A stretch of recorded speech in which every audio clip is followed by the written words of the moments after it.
Hello everyone, welcome back to my channel. Today we are going to start chapter 21, The World in My Home from class 4th EVS semester 2. Chapter 21, The World in My Home. Tug of War. Once again everybody in the Mamta's family is quarreling over watching the TV. फिर से एक बार ममता की family में TV देखने पे लोग झगड़ा कर रहे हैं. Just like they do every day that which program to watch. हर रोज़ की तरह वो लोग इस बात पे झगड़ा करते हैं कि कौन सा प्रोग्राम हम लोग देखेंगे. Mamta's brother wants to watch a cricket match while little Sejal is eager to watch her favourite programme of songs. Mamta का जो भाई है वो क्रिकेट देखने की ज़िद कर रहा है, लेकिन जो उसकी छोटी सी बहन है सेजल, वो अपने जो सॉन्ग्स के प्रोग्राम हैं, जो उसका फेवरेट प्रोग्राम है, वो देखना चाहती है. Mummy and aunty are good friends but their favourite TV programmes are different. Mummy और आंटी बहुत ही अच्छे फ्रेंड्स हैं, लेकिन उनके टीवी प्रोग्राम्स अलग अलग हैं. Mummy likes to watch the news while aunty enjoys a TV serial. Mummy को न्यूज़ देखना बहुत पसंद है, जबकि आंटी को टीवी सीरियल देखना बहुत पसंद है. Mamta wants to watch cartoon and daddy enjoys the football match. Mamta को कार्टून देखना बहुत पसंद है, जबकि उसके फादर को फुटबॉल का मैच देखना पसंद है. He says that he can watch TV only in evening. तो वो बोलते, उसके फादर बोल रहे हैं कि वो सिर्फ शाम को ही टीवी देख पाते हैं. Finally everyone had to watch the football match. तो फाइनली क्या होता है, हर किसी को फुटबॉल का मैच ही देखना पड़ता है. Let us talk. In your home to do people argue over fans, TV, newspaper, chairs और एनीथिंग एल्स. क्या आपके घर में भी लोग इन सब बातों के लिए झगड़ा करते हैं? तो ऑफ कोर्स यस, हर किसी के घर में अलग अलग तरीके से लोग फैंस, टीवी, न्यूज़पेपर और चेयर्स के लिए थोड़ा बहुत आर्ग्यूमेंट हो जाता है. इन your home who settle such arguments. तो आपके घर में इस तरह के आर्ग्यूमेंट्स कौन सेटल डाउन करता है? So in our homes parents settle down such kind of arguments. Talk about an interesting incident at home when there was argument over such things. तो आपको घर पे इस तरह के इंटरेस्टिंग इंसिडेंट के बारे में बात करनी है. Have you ever seen people arguing over something elsewhere. क्या आपने कभी ऐसे लोगों को देखा है वो इसी तरह से कभी किसी और बात पे आर्ग्यू करते हैं? Why the difference. तो क्यों इस तरह के डिफरेंस है? It is 7 o'clock in the evening. शाम के 7 बज रहे हैं. Pratibha is hurrying home from her friend's house. वो अपने फ्रेंड के घर से बहुत ही फटाफट से अपने घर को निकलने के लिए जा रही है.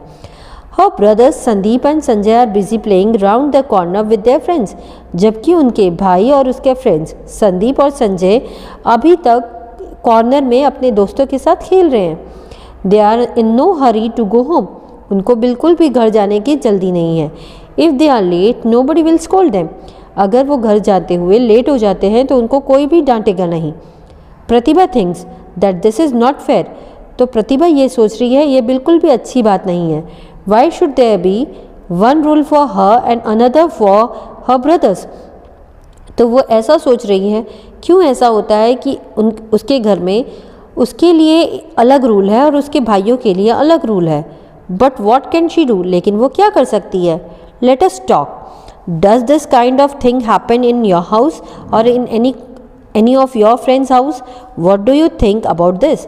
तो क्या इस तरह की चीज़ें आपके फ्रेंड या आपके नेबर में होता है और आप ऐसे इस बारे में क्या सोचते हो? तो do you think that there should be different rules for girls and boys, women and man. So no, there should not be different rules for boys and girls or man and women. Think what would happen if girls had to follow traditional rules made for boys and boys had to follow rules made for girls. ज़रा सोचिए, अगर girls को जो boys के लिए rules बनाए गए हैं वो फॉलो करने पड़े और बॉयज़ को जो रूल्स गर्ल्स के लिए बनाए हुए हैं वो फॉलो करना पड़े तो कैसा होगा? Meena aunty. Now here is one day Meena aunty took Pintu and Pinky and their friends to beach. तो एक दिन मीना आंटी पिंटू, पिंकी और उनके फ्रेंड्स को बीच पे ले गई. They played in sand and water. तो वहाँ जाके उन लोगों ने रेती के साथ, पानी के साथ खेला. And then went for a ride on the giant wheel. और उसके बाद उन्होंने जाके एक जाइंट व्हील पर राइड करी. After that they ate bhelpuri and bought balloons. उसके बाद उन्होंने वहाँ जाके भेलपुरी खाई और कुछ बलून्स खरीद के आए. देन एवरीबडी एन्जॉयड सम आइसी कोल्ड कुल्फ़ी। उसके बाद सभी ने कुल्फ़ी का मज़ा उठाया। When kulfi seller ask for money he made a mistake. जब कुल्फ़ी सेलर ने पैसे के लिए पूछा तो उसने थोड़ी सी गलती करी। ही चार्ज फॉर 5 कुल्फ़ीज़ इंस्टेड ऑफ 7। उसने 7 कुल्फ़ीज़ के बदले 5 कुल्फ़ियों के ही पैसे लिए। The children thought, hurray, we have saved money. तो बच्चों को बहुत ही अच्छा लगा कि हमने 7 के बदले 5 कुल्फ़ियों का ही पैसा दिया है, तो इस तरह से हमारे पैसे बच जाएंगे। But Meena aunty paid the money for 7 kulfis to kulfi seller. लेकिन मीना आंटी ने उस कुल्फ़ी सेलर को 7 कुल्फ़ीज़ का ही पैसा दिया। Meena aunties act on that day will always be remembered by the children. तो उस दिन जिस तरह से मीना आंटी ने एक्ट किया था, तो वो बात सभी बच्चों को हमेशा के लिए याद रह गई। Rewrite the story in your notebook by changing it's and with your imagination. तो आप अपनी नोटबुक में इस स्टोरी को वापस से लिख सकते हैं, इमेजिन करके कि किस तरह से एंडिंग हुई होगी। I would have ended if in this way. The children have learned a moral value that they should be honest with everyone. Is there anyone in your family who is like Meena aunty? Who? तो क्या आपकी family में भी Meena aunty के जैसे ही कोई अगर है तो आप उसके बारे में लिख लिए। What would the children have thought if Meena aunty had paid less money to the kulfi seller? What do you think about this?